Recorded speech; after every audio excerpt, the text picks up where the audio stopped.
नमस्कार शेतकरी मित्रांनो, राज्यातील शेतकऱ्यांसाठी आली सर्वात मोठी बातमी। पीक विम्याचे पैसे आता शेतकऱ्यांच्या खात्यात पडण्यास सुरुवात।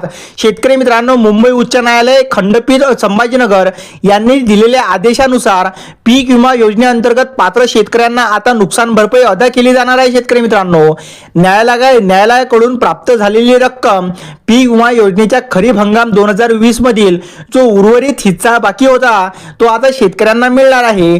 त्यासाठी 134 कोटी 11,91,938 रुपये हे शेतकऱ्यांजवळ जमा होणार आहे। शेतकरी मित्रांनो, आता शेतकरी मित्रांनो, जिल्हा अधीक्षक कृषी अधिकारी जे धाराशिवचे आहे, ज्या नावाने स्टेट बँक ऑफ इंडिया या राष्ट्रीयकृत बँकेत नवीन खाते उघडल्यास विशेष बाब म्हणून मान्यता याबाबत आता ज्या शेतकऱ्यांचे स्टेट बँक ऑफ इंडिया मध्ये खाते आहे त्यांच्या खात्यावरती पैसे ट्रान्सफर होणार आहे। शेतकरी मित्रांनो, आणि या पीक विम्यासाठी जो 2020 मधील आहे त्यासाठी 134 कोटी एवढी रक्कम हे आता वितरित होणार आहे। शेतकरी मित्रांनो, आता शेतकरी मित्रांनो, प्रधानमंत्री पीक विमा योजनेअंतर्गत पात्र शेतकऱ्यांना नुकसान भरपाई अदा करण्यासाठी न्यायालयाकडून प्राप्त झालेली रक्कम व्याजासह व प्रधानमंत्री पीक विमा योजनेच्या खरीप हंगाम 2020 मधील उर्वरित हिस्सा हा आता अनुदानाच्या रूपात शेतकऱ्यांना मिळणार आहे। शेतकरी मित्रांनो, आता शेतकरी मित्रांनो, सर्व शेतकऱ्यांचा एकच प्रश्न आहे की आम्हाला हा पीक विमा केव्हापर्यंत मिळणार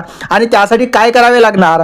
तर शेतकरी मित्रांनो, पहिला मुद्दा जर बघितला तर सदर वैयक्तिक ठेव खाते म्हणजे तुम्हाला तुमच्या बँकेमध्ये खाते तुमचे असायलाच हवे।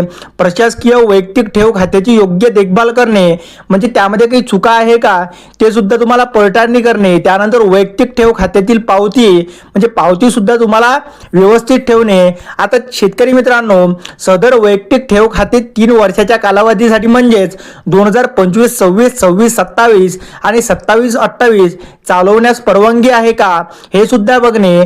त्याबरोबर या वैयक्तिक ठेव खात्यामध्ये कोणतीही महसूल जमा महसुली खर्चाचा व्यवहार करू नये, म्हणजे या खात्यामध्ये तुमचं क्रेडिट हे चांगलं असायला पाहिजे, तेव्हाच तुम्ही या योजनेचा लाभ घेता।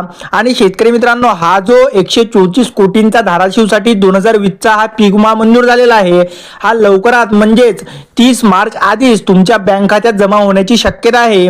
त्यासाठी तुम्ही शेतकरी मित्रांनो आधार लिंक असलेल्या बँक खात्यातच हे पैसे जमा होणार आहे।